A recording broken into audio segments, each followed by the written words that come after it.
今日は皆さんにマレーシア人のちょっと変わったジェスチャーを紹介するで。Yo! What's going on 日本？リクエで。以前はこちらの動画にマレーシア人のジェスチャーをいくつかを皆さんに紹介しましたが、実はまだまだマレーシア人がやるジェスチャーがたくさんありましてね、日本人がこういう風にジェスチャーとしてやるんだけど、マレーシアではこういう風に表現するでっていうやつもいくつかありますので、今日は皆さんに紹介したいと思います。早速見ていきましょう。Let's go!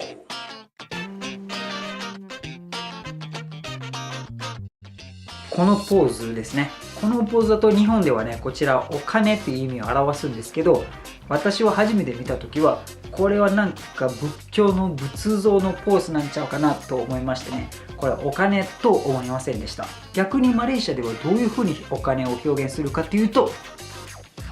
こうやるとお金っていう意味を表しています。そしてお金がないって言いたい時はねっていうふうに表現することもできます。あともう一つなんですけど、マレーシア人はこうやりながら口元でっていうポーズもありますね。猫を呼ぶ時に使うポーズになりますね。こう道端で野良猫を見る時にこう呼びたいなと思ってでマレーシア人がよくやります。なぜ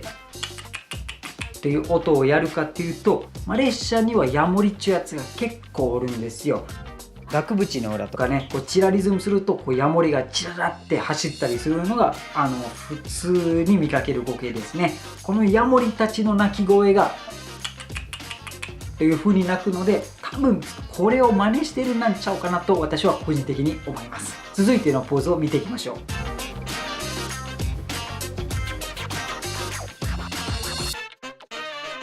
日本では人を指したり物を指したりする時にはこう人差し指で指すことが一般的だと思います。指差し確認という言葉まで存在しているんですもんね。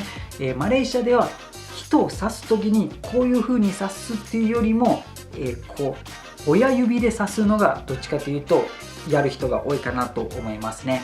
なぜかというと、こう人を指を指すのがあんまり良くないとされているんですね。その動作を極力少なくしたいってことで、短めでこちらの指を使って指すのがよく見かける光景かなと私は思います。こうやることによってもうちょっと礼儀正しく、人にもあんまり嫌な気持ちをさせないでできるっていう感じですかね。NEXT!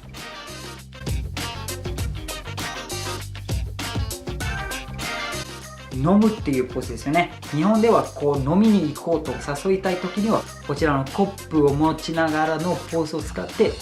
うことが一般的だと思うんですけど、マレーシアではね、飲みに行こうを誘いたい時にはこちらのコップを持つポーズじゃなくてグーのポーズを使ってやります。マレーシアではお酒飲みに行こうっていうよりものポーズがどっちかっていうと屋台で飲みに行きましょうっていう意味になりますね。こう屋台出てくる飲み物なんですね。コップの中にストローが刺してあるんですけど、こちら多分コップでストローを表しているかと思います。あともう一つですね、マレーシアでこの屋台で買った飲み物をテイクアウトする時にはこうコップじゃなくてビニール袋の中に飲み物が入ってて、その中にストローが刺してあるんですね。多分こちらの形がその形に似ているから、飲みに行こうを誘いたい時には一般的かなと思います。続いて見ていきましょ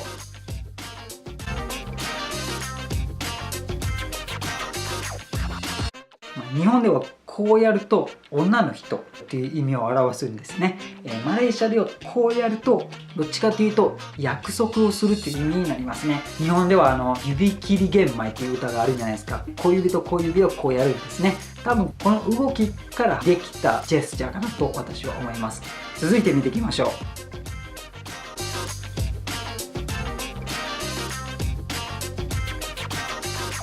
数を数える時ですね。1、2、3、4、5、6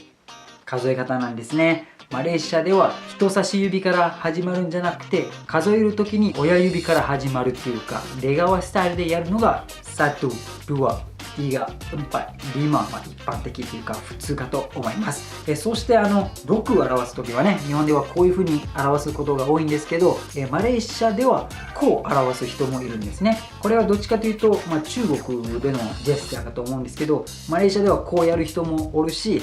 こうじゃなくてこうやるのもいます。でも普通に3を言いたい時はこうやる人はあんまりおらへんな。マレーシアでは3を言いたい時はこれやけど、数える時だけは親指からスタートのが普通です。 NEXT！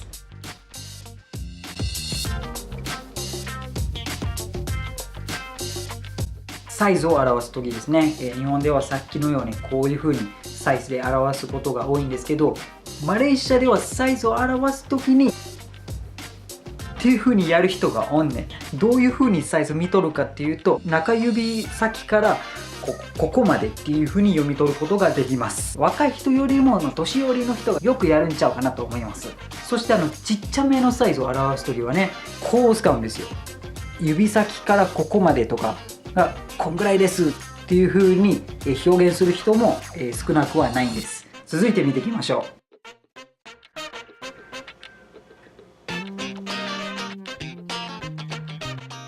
これは日本では特に意味がないと思うんですけど、もしかして毛虫とか的な意味を表すんじゃないかなと思います。マレーシアではこうやると死ぬっていう意味になります。あんまりいい言葉じゃないんですけど、どんなシチュエーションで使うかっていうと、昨日のサッカーの試合どうだったとか、ってやると、あんまり良くない結果だったよねっていうのが分かりますね。いやー、どうでしたか皆さん。ぜひ皆さんもね、マレーシア人とコミュニケーション取る機会があれば、今日勉強したジェスチャーを会話の中にどんどん入れてみてください。きっと会話が盛り上がるんじゃないかなと私は思います。というわけで今日の話はこの辺にしておきます。また会いましょう。以上、リキャットでバイ。